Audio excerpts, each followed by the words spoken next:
Ini pemerintah kan tadinya mau tes P3K semua direkrut oleh pusat. PNS oleh pusat, P3K ujiannya di pusat. Tiba-tiba daerah disuruh bayar. Nah, ini kan yang jadi masalah.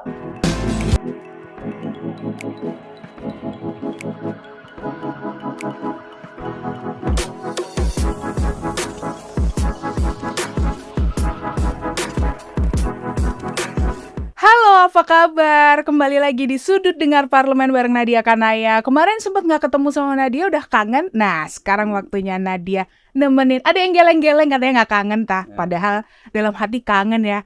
Maaf lahir batin dulu. Nah, kita kembali lagi. Pasti ada yang lagi genting nih mau dibicarain. Kita kira-kira mau ngebahas apa ya? Ini kan sudah mendekati bulan November. Masih beberapa bulan lagi sih. Cuman udah deket intinya. Ingat gak ada wacana kalau penghapusan honorer di November 2023?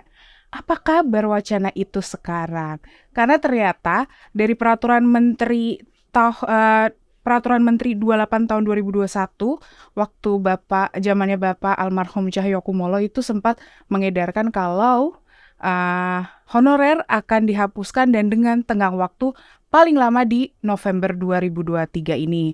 Nah, tapi kemudian akhir-akhir ini nih sama Menteri yang baru Bapak Aswar Anas, peraturan itu udah ditarik. Jadi tenaga honorer ini masih ada. Tapi gimana ya nasib tenaga honorer baik yang ada di lembaga pemerintahan, daerah maupun di pusat ini nanti ke depannya?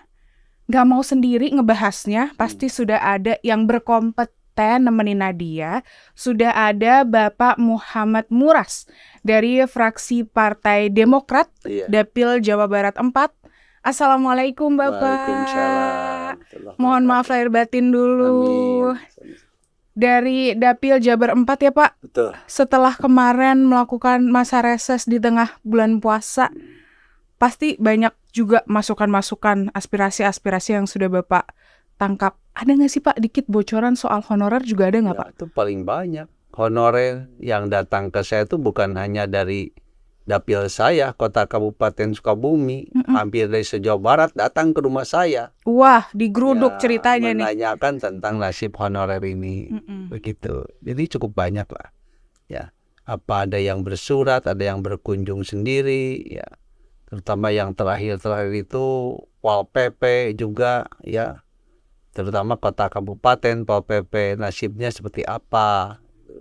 Nah, juga kan honorer. Itu kan kemarin sempat ramai juga salah satu pimpinan dari Komisi 2, Bapak Junimart Girsang juga menyampaikan kalau nantinya Satpol PP dan tenaga-tenaga office boy, office girl itu juga nanti ya harusnya diangkat aja gitu, dijadikan P3K.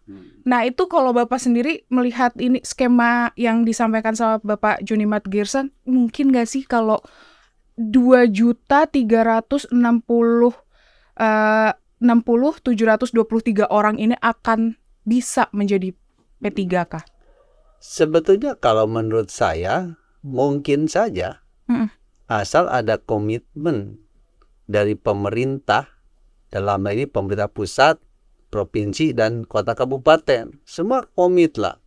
Yang mengangkat ini siapa kan? Nanti kalau saya boleh jelasin, saya urut dulu kenapa jadi ada masalah terus di honorer ini kan? Kenapa tuh Pak? Ini kan yang mungkin belum banyak diketahui orang. Iya, kenapa honorer ini selalu jadi masalah? Bukan sekarang saja, tahun-tahun sebelumnya juga masalah, begitu kan? Nah, cuman kesini kan makin banyak. Nah, sebelumnya saya perkenalkan dulu. Tadi saya Muhammad Muras, ya. Dapil saya kota Kabupaten Sukabumi. Sebelumnya saya juga PNS. Wow. Jadi saya di PNS itu hampir 38 tahun. 38 tahun. Dan dimulai dari golongan 1 saya sampai habis 4E. Wah, berarti udah. Jadi agak paham lah tentang seperti apa honorer ini di daerah terutama ya. Nah, jadi ini kalau saya lihat sekarang, kenapa sih masalah honorer ini? Pertama, pemerintah pusat itu tidak pernah konsekuen terhadap penerapan sanksi. Itu kan ada dari tahun 80-an sudah ada aturan-aturan. Ini kepala daerah atau pejabat tertentu nggak boleh ngangkat honorer. Kalau mengangkat nanti ada sanksi. Sampai hari ini belum pernah saya dengar ada kepala daerah atau menteri kena sanksi karena ngangkat honorer. Itu satu. Yang kedua, ya, di daerah terutama, ini organisasi daerah itu dikembangkan terus oleh pusat. Awal-awal reformasi tahun 2001 lah, misalnya saya di kota Sukabumi, ya, ada lembaga kurang lebih 42 lembaga. Saya ciutkan jadi 50%-nya, tinggal 21 lembaga. Dan itu berjalan dengan kalimat dulu dari Kemenpan, istilahnya ramping organisasi kaya fungsi. Bagus itu menurut saya. Ya.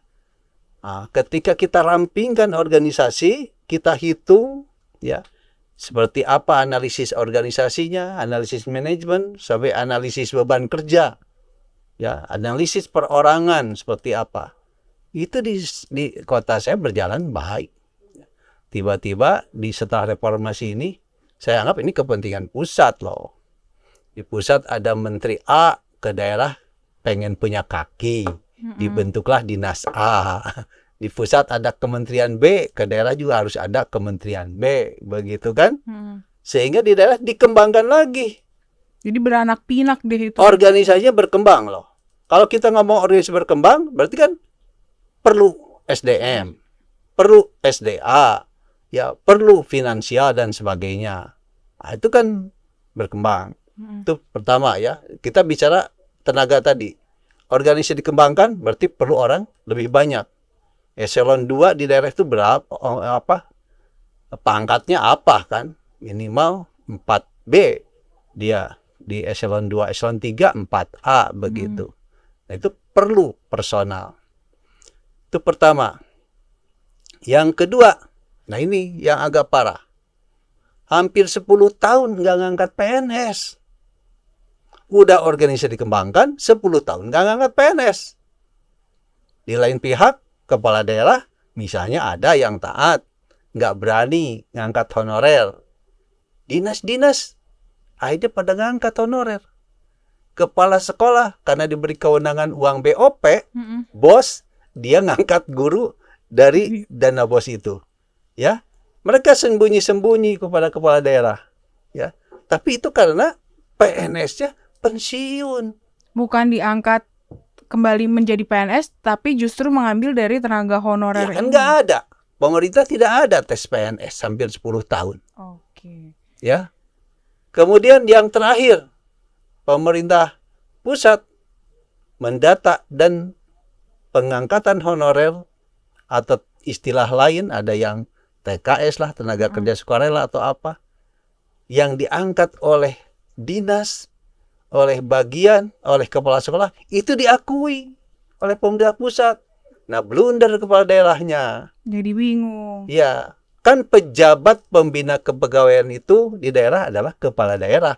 Jadi yang boleh ngangkat itu kepala daerah. Nah, berarti masih ada simpang siur dan tumpang tindih ini. Makanya tidak konsekuen kan? Oke, Pak. Di pemerintah tidak konsekuen. Tapi saya nggak terlalu nyalahkan misalnya kepala sekolah kenapa ngangkat honorer. Saya contohkan begini. Saya contoh di kota Sukabumi saja ya. Karena saya pernah jadi wali kota juga di Sukabumi. Sekda saya hampir 9 tahun. Ya. Misalnya SMA lah contoh. Setahu saya dulu sebelum reformasi itu sekolah itu dibagi klasternya 3, A, B, C, negeri itu. C itu yang tertinggi. Yang tertinggi itu maksimal 27 rombel. Artinya kelas 1 9, kelas 2 9, kelas 3 9 kelas. 27 rombel. Setelah reformasi melihat bahwa sekolah yang terbaik itu negeri, ya, pemerintah kan bangun negeri terus ya. Ya, minat masyarakat ke negeri membludak.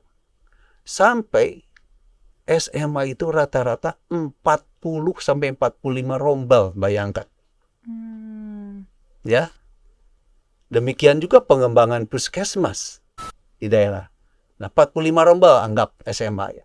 Gurunya yang tadi untuk 27 tiap tahun pensiun. Kalau misalnya di daerah saya itu rata-rata guru setahun pensiun 100 orang SD sampai SMA ya. 10 tahun 1000 loh. Wah, jadi lumayan ya Pak ya, makanya ini akhirnya anak nambah, rombel nambah, PNS-nya pensiun. Guru pusing. akhirnya itu Akhirnya dia dijadikan lahan pergunakan BOP dari Mm-mm. bos untuk mengambil Tenaga. tenaga honorer.